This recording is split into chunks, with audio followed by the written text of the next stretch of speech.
welcome to an episode of Family DynamiKs with a K. It's Liz. It's Katherine. It's Ed. And John. Hi, everybody. So this week we're going to talk about sort of a little bit of a faith because we just had Easter. Right. And we're a big family and we were raised pretty religious. I'd say very religious. When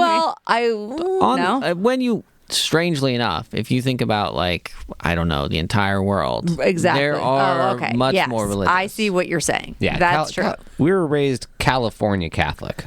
We needed to go to Mass every day, but it wasn't like we were praying 24/7. Mass every day? No. I mean, our mother... You meant once a week. That's what I meant, yeah. Yeah. Once on Sundays, the holy day. Our mother, if she had her druthers, or if that's even the right word for it, would have gone every day if she could have, and caused chaos trying to get there some mornings before school. Trying to get to 6:30 Mass. Good Lord, woman. So, and then the interesting thing this year, because the date that Easter fell on, it also was the 30th anniversary of the passing of our father. Right. I can't even believe 30 years. That is crazy. Well, because 30 years ago when he passed away, it was Good Friday. So it was considered...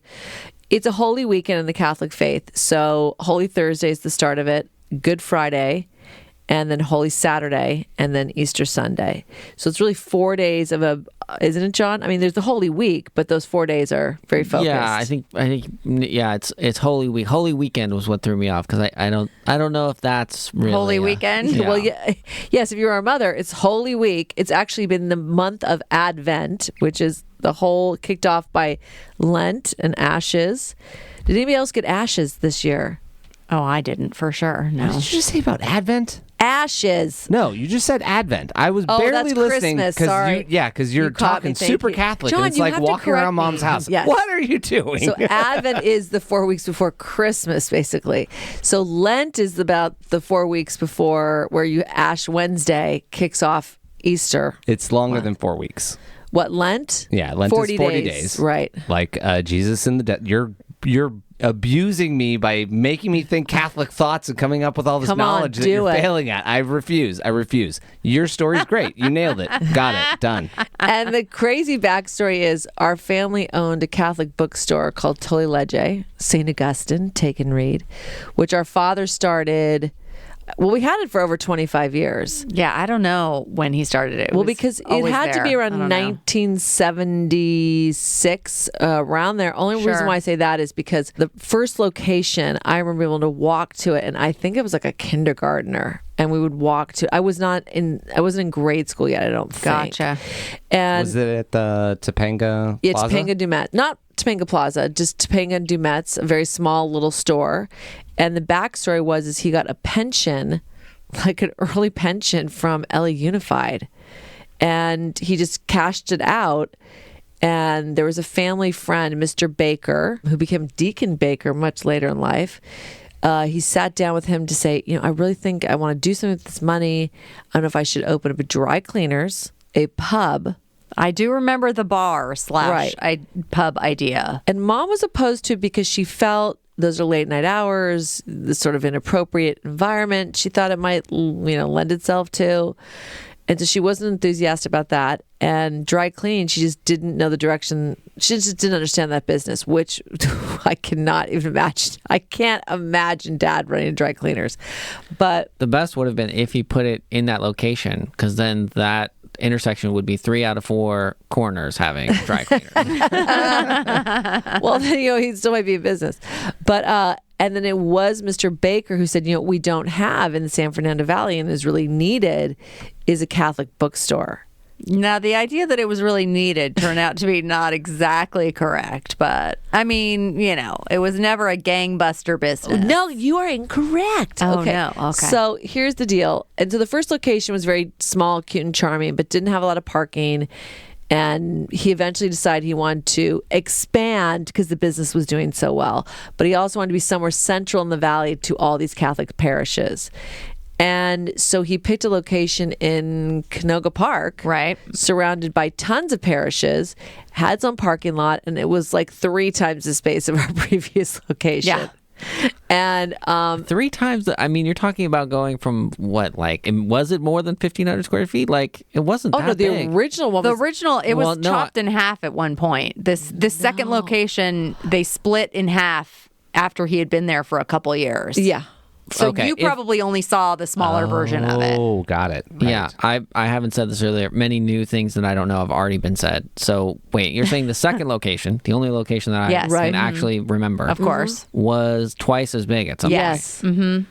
Okay, Which direction? The bookstore or the other side? it has to be the bookstore. Come on, No, it was the other side. Because the bookstore I don't seems wanna like talk huge. anymore The bookstore 'cause I don't seems know like it any would of be the this. same size. Nope. It was What was the on other. the other it was the side? other- Okay, so that store? what we're talking about is the store ended up in like this little strip mall Yep. that had like a little, I don't know, like a little convenience store on one end. Like an Altadena dairy Yeah, or it didn't- a bodega, depending where Yeah, you it didn't lived. sell gas. It No. just sold like food and whatever. Although it does have that Chips weird and soda. It has that like awning to sort of pillar that makes Yeah. it seem like there should be one, And there gas pump. might have been at some point in the 60s. I mean, it had been, I think it had been there quite a long time, but not when we had our bookstore there. And then I think there were at least 2 little storefronts before the store, which we often just call it the store. And then there were maybe 3 after it. One of them was a bookstore, and then was there a used psychic or something? No. I don't remember the address. The used bookstore, it was on Van Owen, 19804, I think. I'm very close. Wow, that's pretty good. to getting that right. But no, the used bookstore did not come in till quite a few years after we had been there.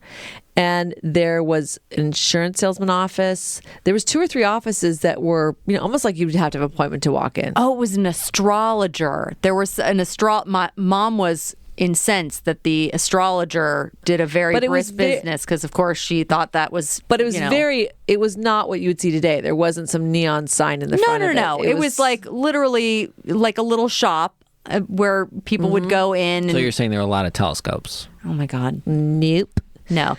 And have their star chart kind of done and, try and see their future or figure out their From life. telescopes. Yeah, from telescopes. So when Shut Dad up. moved there, I think he'd had the business at that point for 4 or 5 years.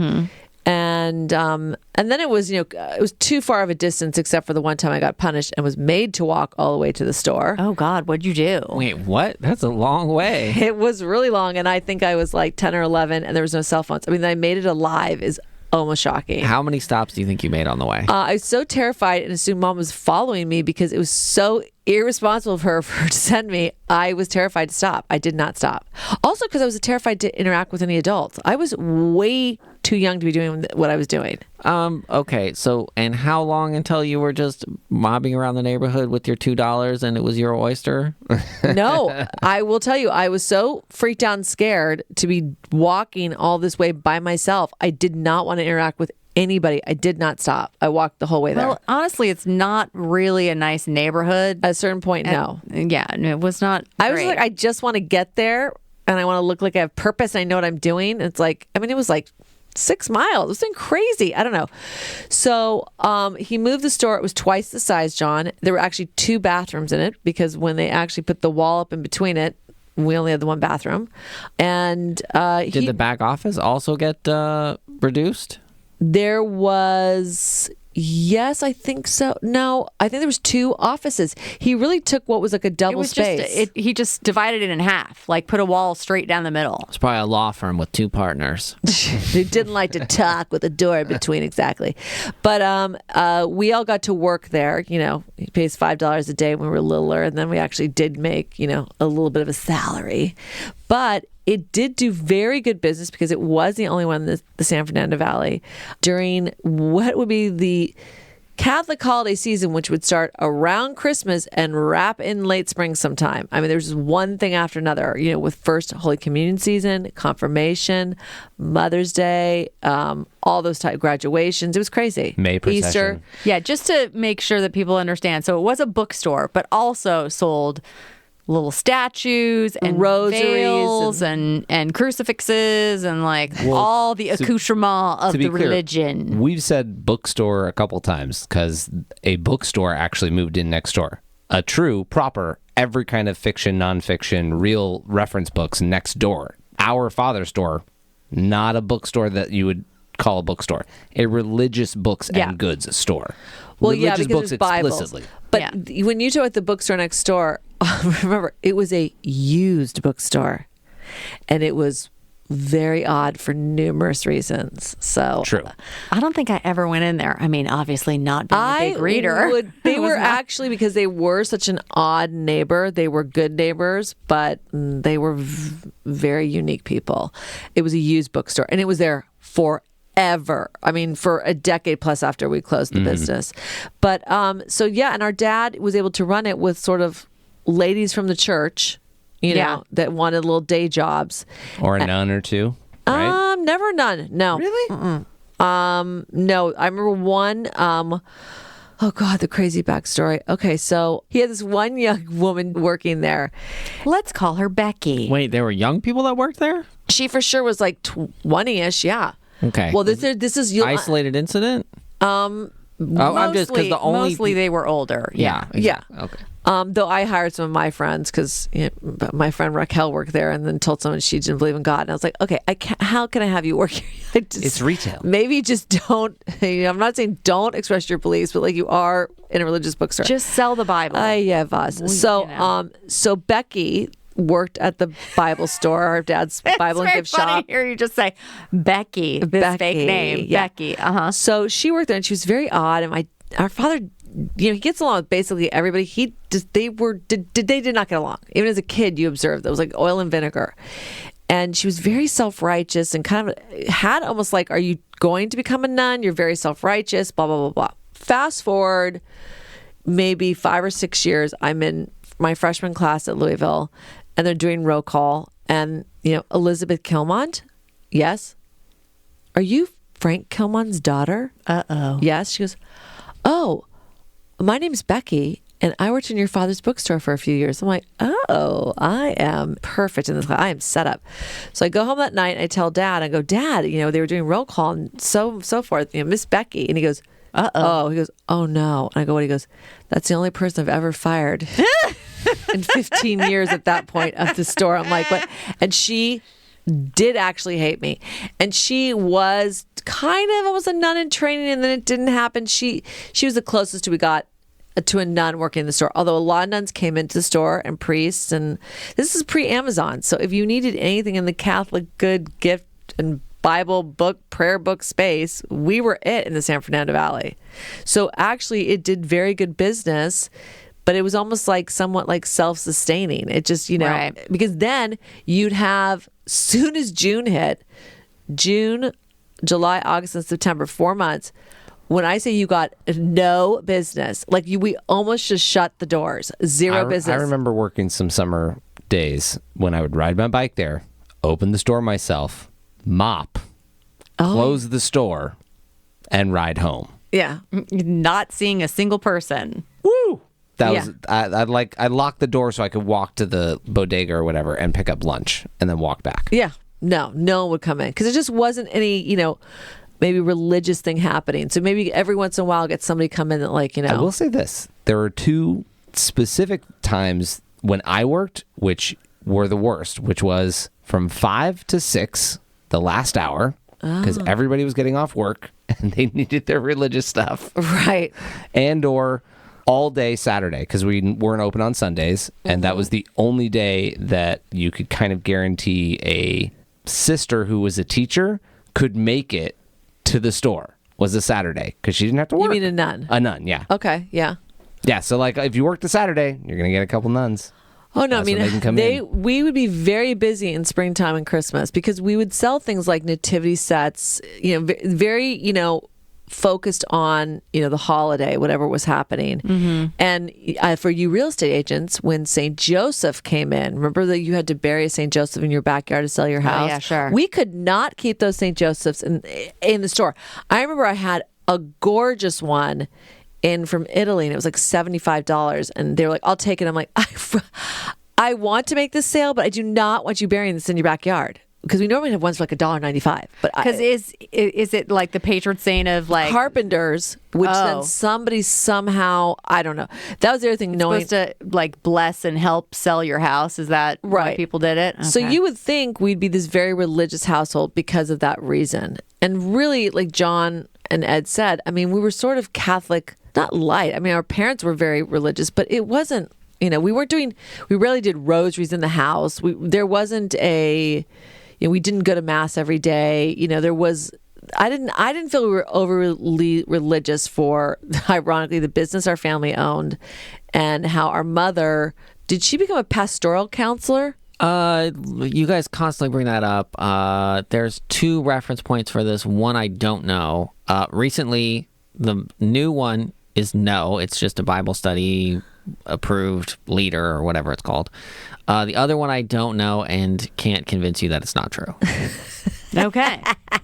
But she's very active. I mean, yes. And we she's- were kids. We had to go to Sunday Mass. We had to. Yeah. I mean, that was not an option. Yeah, I until rode you my moved bike out. alone to a bunch of Sundays. Oh my gosh. Oh, my favorite was coming home from the beach on Sunday and just swinging and picking up the Constantly pulling schemes. Oh, for sure I did. The pamphlet? What was the it called? pamphlet. What? The No, leaflet. The leaflet. Oh my gosh! I was assuming you were going to say communion. You weren't even doing that. You were just picking up. No. I would have felt more guilty taking the Yeah. communion knowing that I had really not attended. No, it was some like printed out little You're thing. picking up Would the you weekly stop? missile. No, bulletin. The bulletin. The weekly bulletin with all the announcements in it. Yeah. And a coupon. And for our donuts dad's at Donkeys. advertisement on the back. Yeah. I mean, so you'd pick that up and then walk in and be like, and then you'd always want to see who the priest was. And be like, Father Jim, Monsignor this. And you'd be like, it was really Didn't interesting. you? Okay, hold on a second. You got kicked out of choir, right? Oh, for sure. I'm just qualifying altar boy and choir. I couldn't skip a mass forever. I went to every Sunday mass I was in choir or as a altar boy for at least 12 years straight. Well, same here. It wasn't literally until I No, you was. couldn't have been an altar boy. No, but I'm saying, she went to I'm mass. saying She's saying she went to I was in mass every choir Sunday. through college at 22. Oh, so Lord. all the way through high school, all the way through 8th grade. Wait a You minute. started bailing when you didn't have to go to choir. Come on now. Oh, no. Never in grade school. And it only started maybe late in high school. I mean, I didn't drive in high school. So it would be, myself and my cohort like Heather or Tara. We would all get in trouble, so we'd all go get the, If you were The living at home, bulletin. you had to go to mass. For sure. So no. I mean, there was not any type of skipping Sunday services until like college, pretty much. And Mom would have still wanted you to go. But you're saying you were in choir as an adult? Yeah. Where? Well, I mean, at St. Mel's in the youth choir until I was 18, and then the local choir in Savannah. You were? So when you were going to Notre Dame, you were in the St. Mel's choir? Yeah. Oh, I don't think I knew that. It was awesome. I totally got to use that as my Christian service credit. Oh, that's nice. I'm like, it is Christian service. You're taking it. That's nice. I do it every week. That's my 50 hours. Done. Oh my gosh. Not doing that's any more. handy. Bye. Oh, I don't even know if they have that choir anymore. I mean, no, probably not. Yeah. It's morphed around a couple times, and look, I mean, it's once you start to see these things as an adult, you start to realize what some of the things that are happening.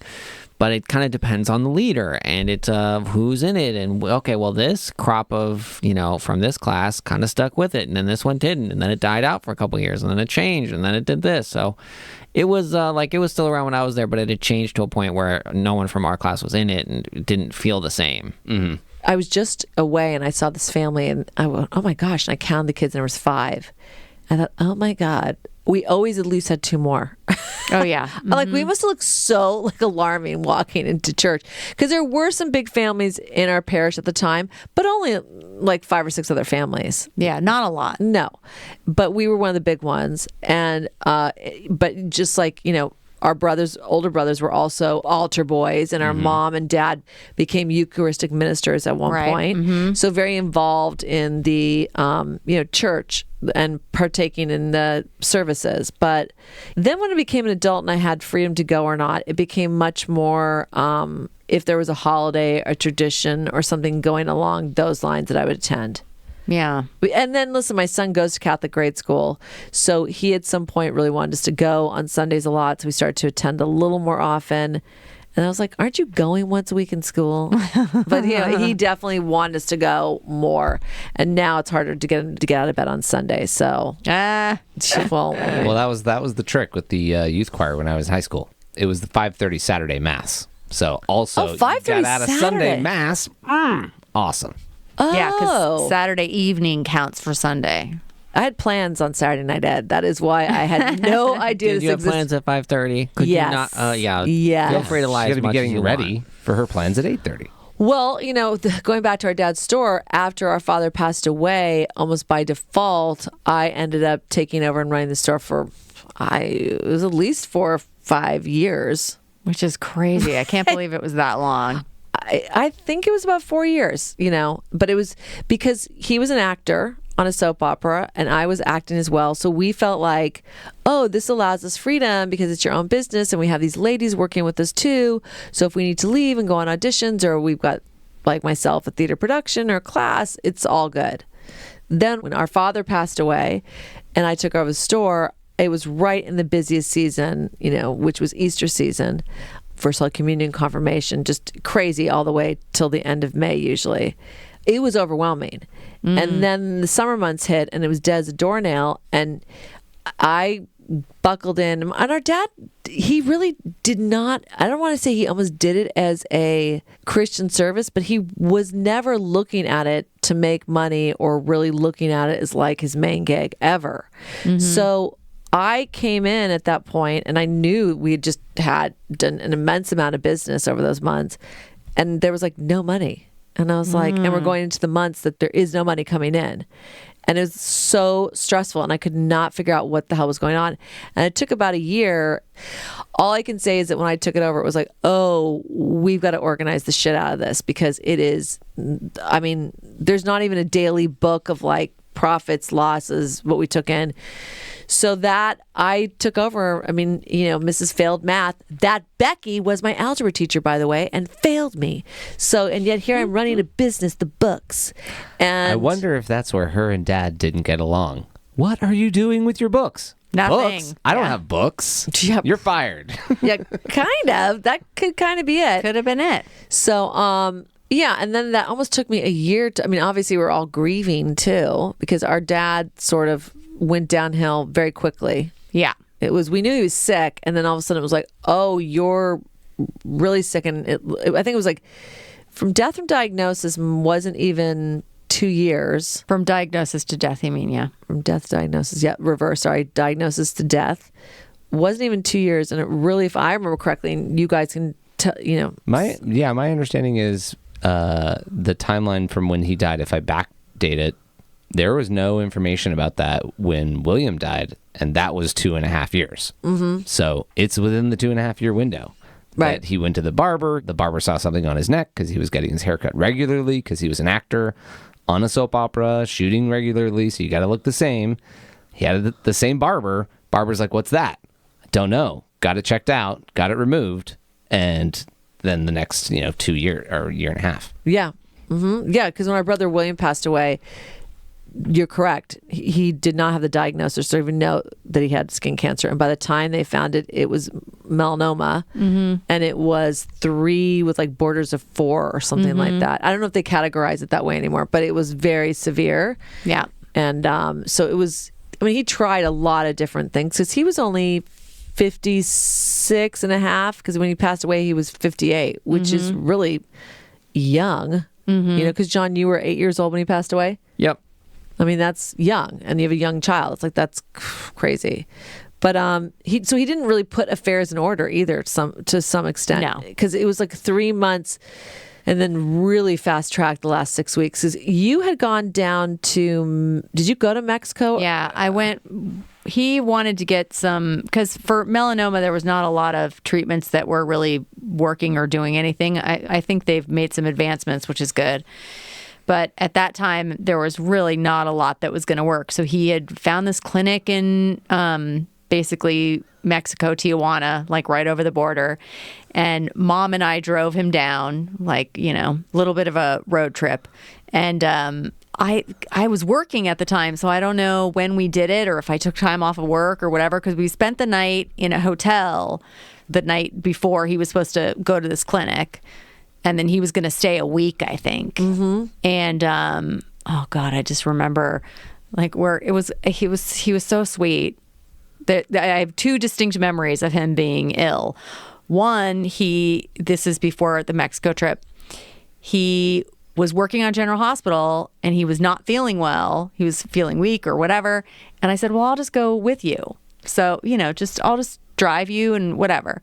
So I drove him and we were in his little dressing room getting ready and we were watching Matlock. Like Matlock was on and he was just like resting on the couch, and then he would go and do his scene, and then he came back and he would just rest on the couch, and it was just very sweet. He was just and then I drove him home anyway. And then, I think that was like a week or so before Mexico. This was all so close to the end.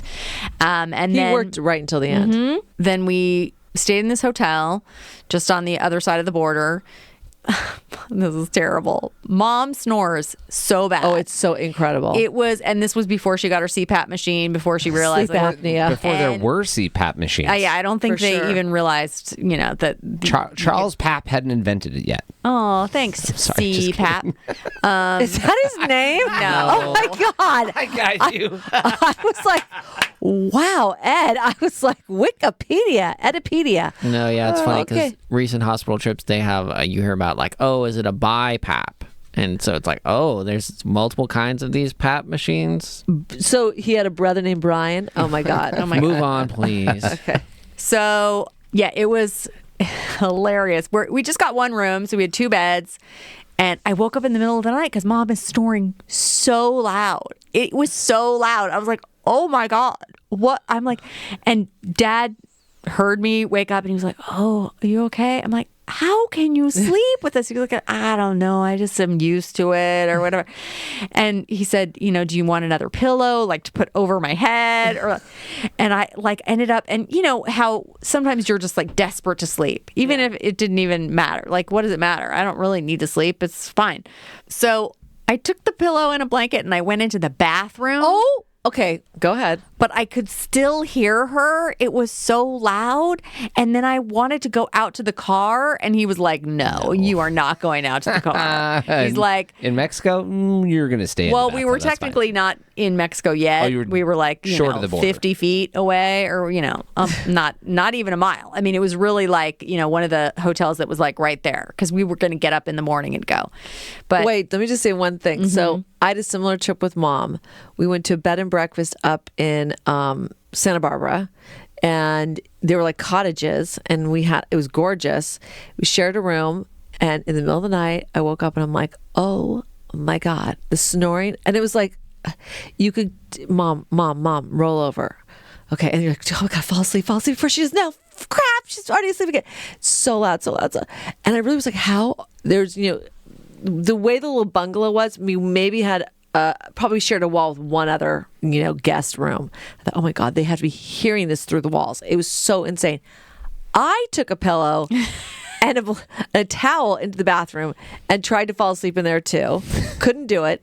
Then I went to the closet because I thought about the car too, and I was like, the way this little like whole bungalow inn was set up, there was like, I'm like, I'll be like a block away. That's too freaky. So I'm like, I can't do it. So then I went to the closet and she found me in there and she's like, oh dear, oh no. I go, Mom, I don't know what's wrong with you, but you got to get it fixed. I mean, I was like, this is the worst. Now Dad had passed away by this time, so she probably had really run rampant because think about it, like there's no one in the bed with like you. nudge you with their elbow to... So I stay in the same position all night and just rack it in. But sleep apnea really does sound like they stop breathing and then like you're like, what did happen? Did you fall in your sleep? Like, I don't understand how. Like, it was horrible. The good news is for the person who's making all those noise, they're oxygen deprived, so they're basically completely passed out. They don't experience that at all. No. None of the noises are getting in. Oh my gosh, some real cool dreams though. Yeah, because the silence would be like she wasn't breathing, but you didn't know that at the time. So it'd be like huge cacophony snores. They'd stop. There'd be silence, and then the gasping for air. So and it's it's a loved one. So not only are you disturbed in your own sleep, but then as you're trying to drift off, you're like, are they dead? Are they going to breathe again? I'm counting. or it's 60 seconds. Yeah. Oh, I fell asleep. That was, oh, damn. No, woke I myself up. then was in the closet. So, all right. So, similar experience to you, but Yeah. you and Dad shared that experience. He was very sweet about it, but it was so incredibly loud. But yeah, so, and then the next morning we took them across the border and we went to this facility. Clinic, wasn't it? Yeah, it was a clinic, and they were doing all sorts of, I don't know, like juices and Enemas. I remember hearing enemas. coffee enemas to stimulate, I don't know, something to do with the immune system, and I don't know. And you were leaving him there for a week, right? dropping him off, basically. And then within a week, before it was even up, I think he called and said, "You have to come get me." Yeah. He was not well enough to even tolerate what they were attempting to try and help him. Right. I mean, it's so crazy when you think about what our family went through, and it's a longer and different podcast, some of these topics. But, it all sort of started, they would say like a family is a mobile, that's kind of teetering on balancing. And we got very imbalanced with the death of our brother. And then it just kept getting knocked off balance by, various different things happening, including, Dad getting very ill. I also, I think the death of William, ignited certain things in certain family members, including myself, and I had diagnosed with a heart condition. And that same week, I was going through a procedure at Cedars-Sinai. And I think Mom was relieved Dad was going to be away because it was one less thing for her to worry about. And when he came home after 3 or 4 days, oh my gosh, when he came to visit me in the hospital, I was like, yeah, he looked terrible. I was like, oh my God, what is happening? So it was a very crazy, and this is all right before Easter. So it's okay. And we all thought we're all going to be home and healthy for Easter. Holy, pun intended, shit, that is not what happened. Yeah. So, yeah, I mean, he basically then went into what's the motion picture hospital here. And those of you that don't know. Weren't you also in there at the same time? No, there's a interesting story that goes with that. But my procedures, the heart surgeries that I was getting, were done at Cedars-Sinai in Beverly Hills. And then I came home, and Dad was home too, and he was not doing well. And then because he wasn't feeling well, went to the motion picture hospital just to get checked out. And that is a hospital here in Calabasas, California, that is basically run by the motion picture industry for its members. And there's also a retirement wing of it if you want to retire there. But it's part of the Motion Picture Television Fund, right? That actors have contributed to that throughout their entire careers, and then they can actually retire there if it all works out. Right. And so he went there to see his doctor and sort of get checked out because it was pretty close to our house. And since I was recovering from my surgery, I woke up and it had been hours and hours. I'm like, where is everybody? And I think we had actually had cell phones at the time. I think it was not beepers. So I eventually, I wasn't feeling well. I couldn't get a hold of anybody. And I eventually called Mark, my husband now, but my boyfriend. I said, could you take me to the hospital? Yeah. Because I'm not feeling well. And so the doctor came in to see me and he goes, oh yeah, you're having a allergic, or you're having a reaction to something from your surgery. So I had to get he goes, let me go get your mom. And I'm like, why is my mom still here? Because they were going to do shots in my back for the infection, which is kind of odd now that I think about it, but all of it was so odd. And then that's when Mom said they're going to keep Dad overnight because he's really not doing well. And then, he never went home. Yeah. So I do remember, him being in the hospital, and we were making plans for hospice care and or discussing it anyway. So when he comes home, and how are we going to deal with this and with, blah, blah. And then it was no, he died well, that his night. Mom and sister, our Aunt Judy, and Grammy came because Mom said, get on a plane and come, which was very smart of her.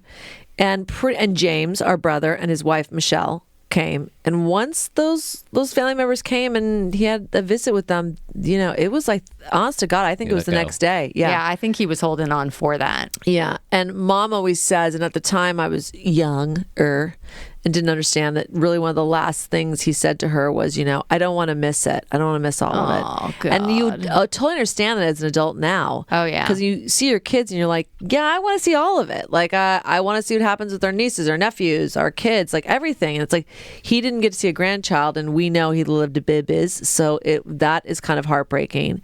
So, and that was Good Friday, which then was kind of surreal because you, John, were heading into Easter break, and Mom that's always a big deal. And like I said, the store was super busy. It was just a very odd time for it to happen, because then everybody's sort of at church, and it's like, oh my gosh, Mr. Killmond, who our father, like we said, was a big presence in the church, our parish. Yeah, people knew him. Yeah, sure. that I think people were just stunned. Also, because he'd been there like 2 weeks before, although not looking well.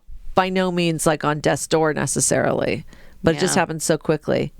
I think he always went to that Mexico clinic, and it was like the depleting. He didn't have the extra to be depleted that way. And when they depleted, it was too challenging on his body, and it couldn't handle it for sure. Yeah, and I think it just tipped him over the edge. It's like, oh, yay. I remember it was like coffee enemas. I don't even think I knew what that was at the time. It's like, that doesn't sound good in the healthiest circumstances, but whatever.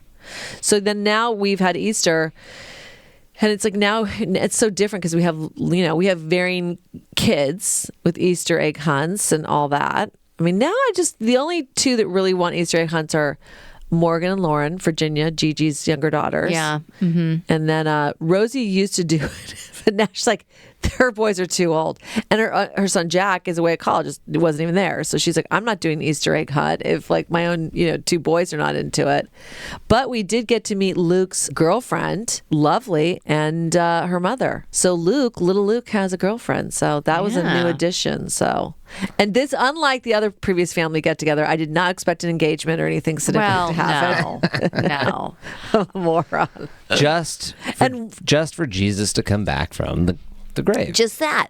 Well, the way we do family holidays is, especially the three sisters, Virginia, Rosie, and myself, take them on. I typically am Thanksgiving, Virginia is Christmas, and Rosie is Easter. For those of the family members that can attend, they're the host house, is basically. Right. So Rosie's done Easter, except for COVID, the last, 10 or 12 years. Yeah, a lot. Mm-hmm. Yeah, it's very fun. So it's very nice to get together, but yes, it doesn't hold necessarily the religious connotation that it did when we were kids. Like when you two boys went to, I was just saying, John, remember I was saying, oh, we were going to go to Mass. And I was saying, oh, we're going to go to Mass. I don't have an outfit for Ethan. And you're like, he doesn't need an outfit that age. And all I could think of, oh my God, I know where was the famous story where Mom, for all of us kids, we had outfits for Christmas Mass. We had outfits for Easter Mass. We were put together. Now, it might have been your sister's outfit from the year before. For sure. Or hand-me-downs from somebody else that we don't even know. Oh, the Lefebvre sisters were a total score bag. When those, so I don't know. And the Calfos. We got a ton of stuff from the Calfos. Oh, shout out to the Calfos. So here's the deal. If you had a big family ahead of you, and I do it now, you kind of like, where can I get all these clothes? And no one was reselling. There was no Poshmark. There was all this stuff is in really good shape. Well, the real was a thing. Yeah. No, Oshkosh Bagosh Mart. Oh gosh, none of that. So you basically went, okay, well, here's another big family with girls or boys 2 years or 3 years younger than my own. So it was so awesome when those garbage bags would like get dropped off, like 4 garbage bags. And Mom would have to because Katherine, Rosie, and I were similar enough in age and size that we could almost all, because I was taller than you. Mm-hmm. Rosie was shaped a little different. Like we could basically wear the same clothes. So it was like, whoa, take your corners. Like, you couldn't just dive in and take anything you wanted. But, but we still would go shopping. But yes, we never looked like ragamuffins for having 8 children, which was shocking. But there was this Easter that Mom had gotten you 2 boys, Eddie and John, white pants, and then some cute little, I feel like they're more plaid, but it was a sweater vest. It was like the underneath, I think, was like a yellow and pink and blue plaid, but then there was a yellow vest on top, I believe. Oh my God. And you two, don't make me use my memory. And the thing is, you two are enough apart in age that you matching him, I don't.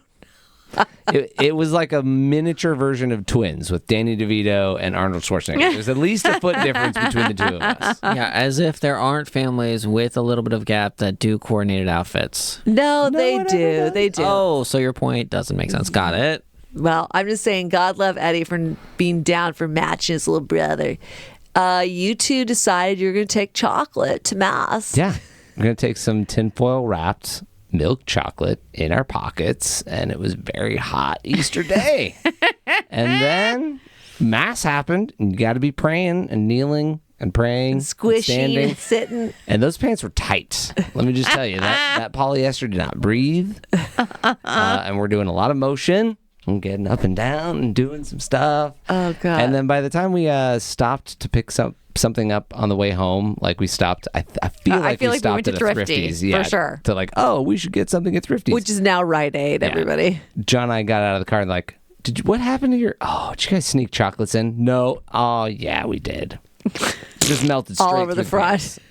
Straight through the front.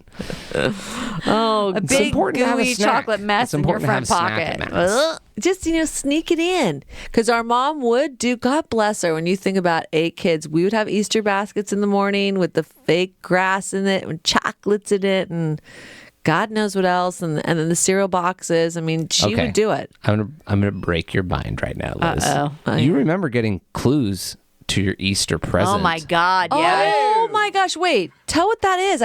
Yes, I did kind of forget. I don't really know if that comes from somewhere, but I do remember you would get an Easter basket, and there would be a clue to where the Easter Bunny had hidden your present somewhere around the yard of the house. Our mom's handwriting. It was so weird. Well, this is interesting. I totally remember that because, that also extended for longer for me, or at least time-wise. But what I don't remember is really doing Easter egg hunts at the house. So was it sort of, that was our version of it? Well, you have to understand the nature of the Killmonds is we're eating those hard-boiled eggs. Our younger years were the classic Pez. Drop in the little plastic cups with a drop of vinegar, and Mom would hard-boiled eggs. Yeah, we still did that, but get to the hunt part. Sure. The hunt part was, we'd always count. There'd be 24 eggs or whatever, and of course 22 could be found. Never could find the other 2. At least 2-3 months before we'd find that. And then Mom would not make like scrambled eggs or anything like that in the morning. You had to, if you want an egg Easter morning, you're eating a hard-boiled egg. That's what's ready. And then she'd usually make, this did still gross me out to this day, she'd make egg salad, but because some of the yolk had like absorbed the green or blue dye, the whites of the eggs had turned multiple colors. So now you've got egg salad with rainbow things happening. You're like, I'm or eating just a blue gray. bite of It's just gray. gray. I'm like, I don't know why this is not appetizing, but yeah. And so I think at a certain point, Mom, unless we were willing to dye the eggs as we got a little older, the Easter egg hunt was not as aggressive. I think the egg dyeing still was fine. Yes. But I think the hiding of the eggs because they couldn't be tracked and all found, the innovation was that she was just going to hide one present for each person. From the Easter Bunny. Because she would get like some little thing still for a each hunt. kid. It's still a hunt. Yeah. I do vaguely remember hunts now, so I don't know. It all happened. Everything was great. I do slightly remember. I do remember some of the clues were like, what the hell are you trying to like? She was very tricky. Under the sunbeam ray of the autumn leaves, I shall grow and beam to you. What? You're like, it was something so... It was so convoluted, it locked in my mind, and I'm still thinking about it years later. I am thirsty, but I do not drink from a cup, but I still lap it up. And it'd be like, oh, the dog bowl. It'd be like, what the hell? Oh, it's just too much. But she was creative, and God know her. She's probably up till 2 a.m. writing those clues, wrapping, hiding everything. I can't even imagine. That is why we all are the same person, and she is still the same person. Yes, we're gonna stay up late to do this project that you shouldn't even be doing, and it's too late. It's the night before. What are you doing? Stop it. Go to bed. That's how we all show our love to each other, John. We spend time on projects that maybe no one cares about, and we shouldn't have spent at the wrong time. Well, I don't know if everybody inherited, because definitely I went over to Rosie's house before Easter, and that house was already all decorated. Oh, stuff was she's set up. on She it. is on it and dialed in. And I even spoke to her days before, and she's already picked up the honey baked ham and was already gone to Seeds. So she's hosting. Yeah, So. but but she also... when I'd host... Ginny does that too. Ginny Yeah, sets the table for Christmas like 2 days before. It's like, they have a different... I'm usually not that dialed in. No. I did want to say, just on the religious element of Easter, it was brought to my attention because of Palm Sunday. Yes. Look, I am the most notable lapsed of the Killmond siblings, for sure. Right. And it started early. I remember you make your confirmation in 8th grade, so you were like 13 or whatever. And I was like, wait, what? You want me to do what? Commit myself to become an adult in the Catholic Church? I don't like this idea. And then they were like, well, then you're not going to graduate from 8th grade. I was like, oh, I guess I'm doing it. There was no choice back then. Yeah. But it is weird to think that like already at 13, I was like being all contrary. And like, I don't think I'm that into this, which, you know, given our house, it's like, no, if you lived at home, you went to Mass. The second I went to college, done. No more Mass. And I didn't lie about it either. Mom would like expect you to go, and I'm like, no, I'm not going. So wait, when you come home, yeah, I would also not go. Oh, because wait, how'd you get out of that? Because she could tell that I was like, this doesn't mean what it means to you. I'm not doing this. I'm not playing a game, and I'm not going to lie to you, and I'm not going to like make up that I went. I'm not doing it. I'm being honest with you.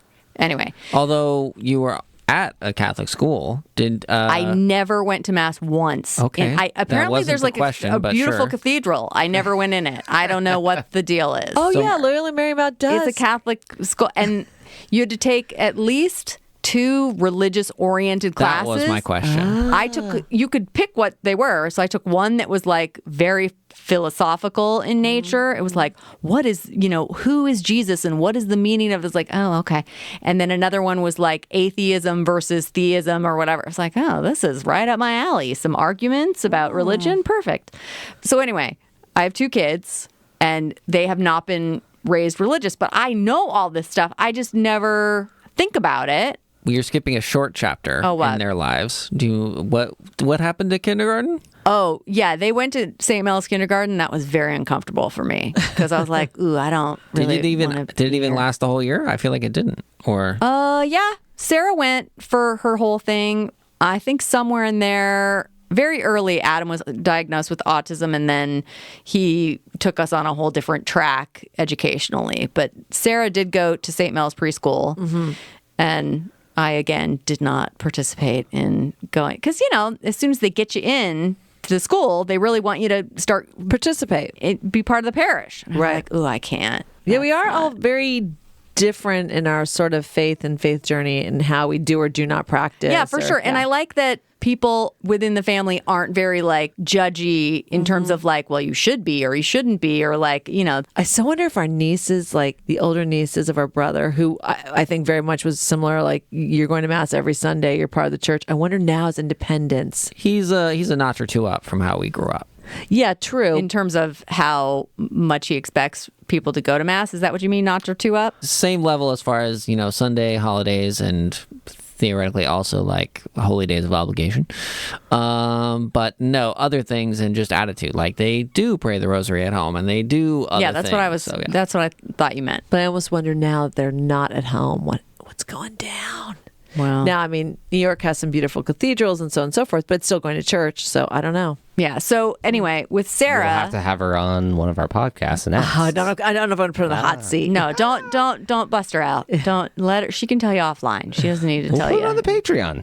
Then James will have to pay to find out. True. So, just because we were raised in the church, we know all sorts of stuff. And it doesn't occur to me that, like, not that I would expect Sarah to know any of it, but just by osmosis, you think that people just know things. Because you guys have say a family member, whether it be a first communion or confirmation or graduation, a wedding, something happening in the church. It's not like we'll you go. You will not attend. Well, I'll absolutely go. But I don't like being tricked into going to Mass when Mom is like, come over for dinner. And then there's a German dude who's doing a Mass in the that would backyard. be You're ridiculous. Like, but she's done things like, on whatever day, we're going to have brunch. And you're like, okay, great. And she's like, Mass starts at 10. I'm like, great.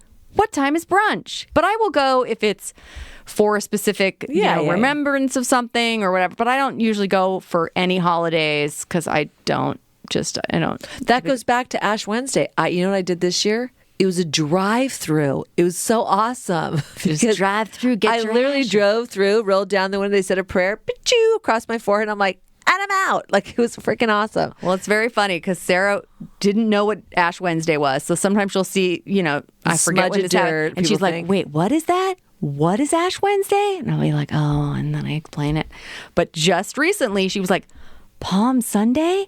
What you got an actual palm frond? And like, because there was this very funny TikTok where the guy's like playing with the palm frond. She's like, that's not real. I'm like, oh no, he's real. nailing it. That's exactly how it was what happened. In the 80s and and then the 90s. You have the palm frond all day, and you're jabbing, you're whapping sword it around. fighting. It's great stuff. You turn it into a little Palm Sunday knot. is the You can best hilarious. holy day of obligation year round. It's got props. Yeah, Yeah, because true. so if it's not me, then Sarah will turn and she'll text Teresa. She'll be like, "What's the Immaculate Conception?" Like, what? Well, it's interesting because you're totally right. You think they would get it through osmosis, but it's a different atmosphere. It's like, well, they're not doing 8+ years of Catholic For sure. education, totally Catholic household, more mass. Like, yeah, whether you were totally paying attention or not, you're going to know a lot more than someone who has 0.5% exposure. Yeah.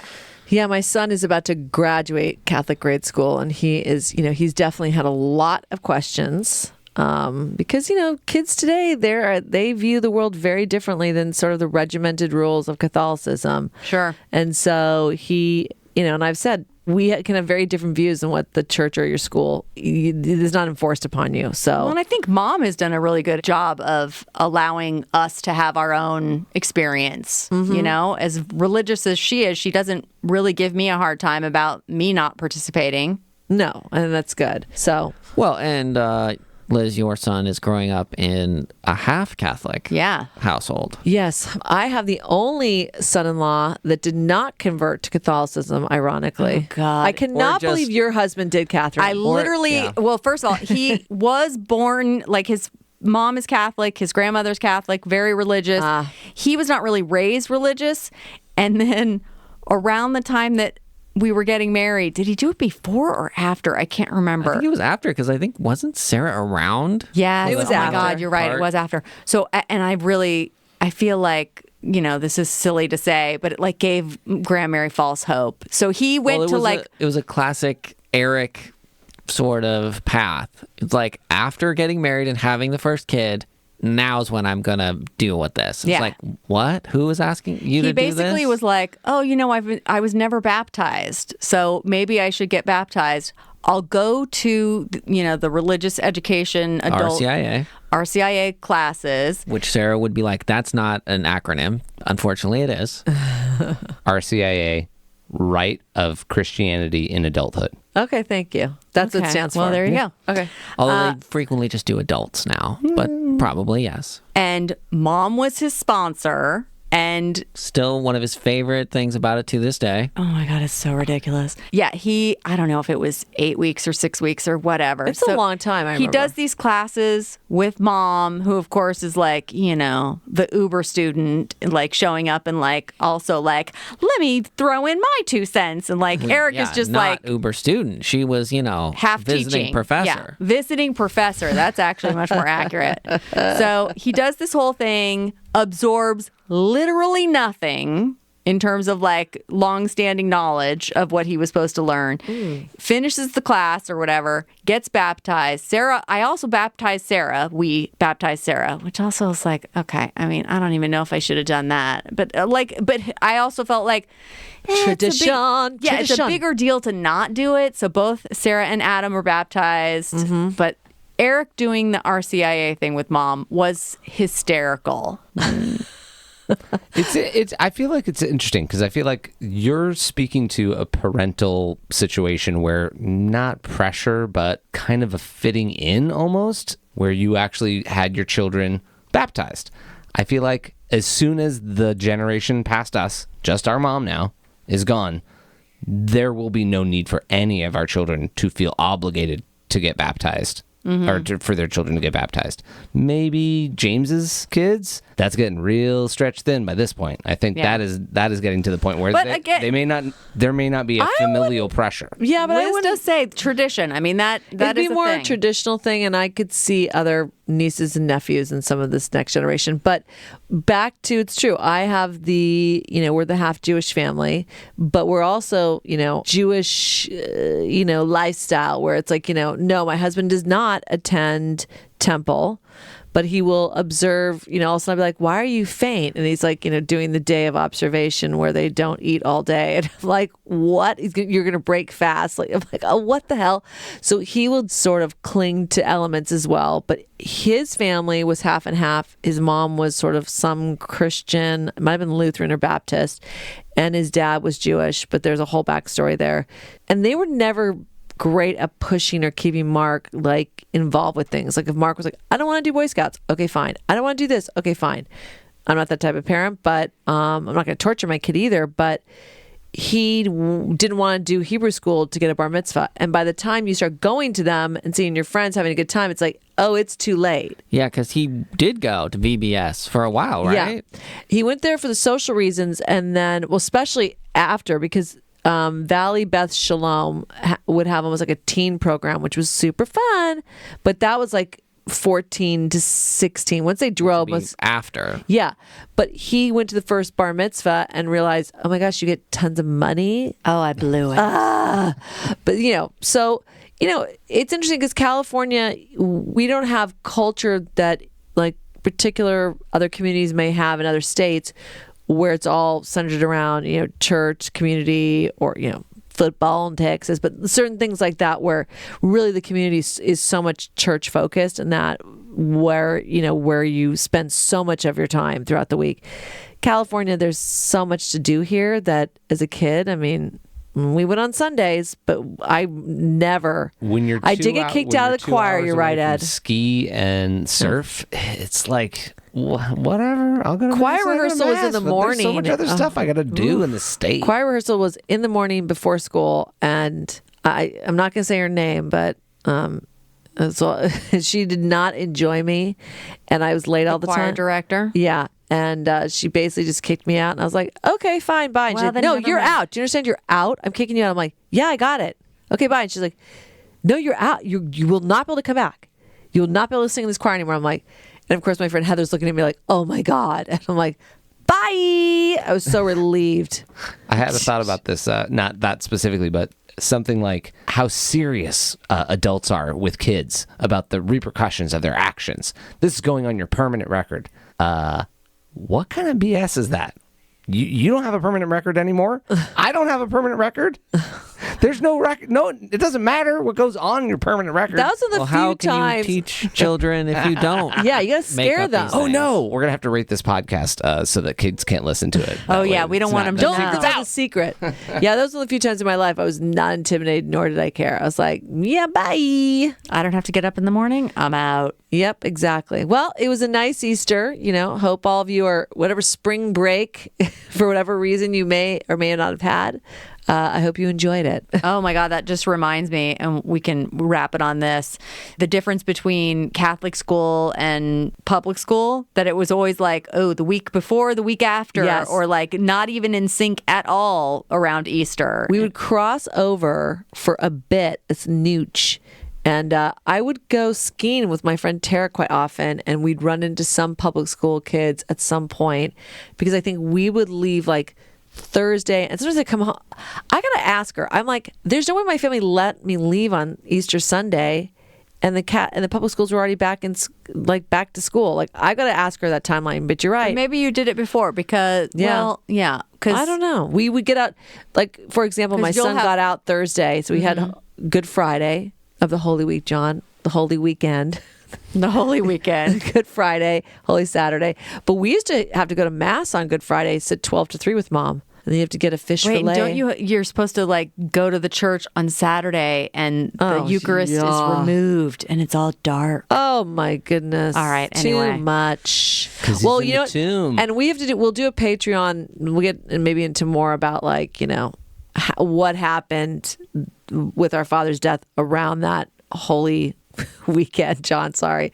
But there's a lot of stuff that happened. One of the funnier things is literally leaving his deathbed and walking out to a nun, and Catherine's reaction and my sister's reaction. So maybe we'll get into that in Patreon. The nun dodge? Oh, okay, yeah. All right, well, thank you for joining us for our episode of Family Dynamics with the K. You can follow us at Family DynamiKs, once again with a K. And please comment, like, review, subscribe, do all the fun things. You can We check out our appreciate Patreon. it. Yes, our Patreon. We appreciate it. And, we just feel like we're all a big part of one happy family if you join our Family DynamiKs family. Okay, so signing off. Thank you for joining us. Yeah, so thanks for listening to Family DynamiKs.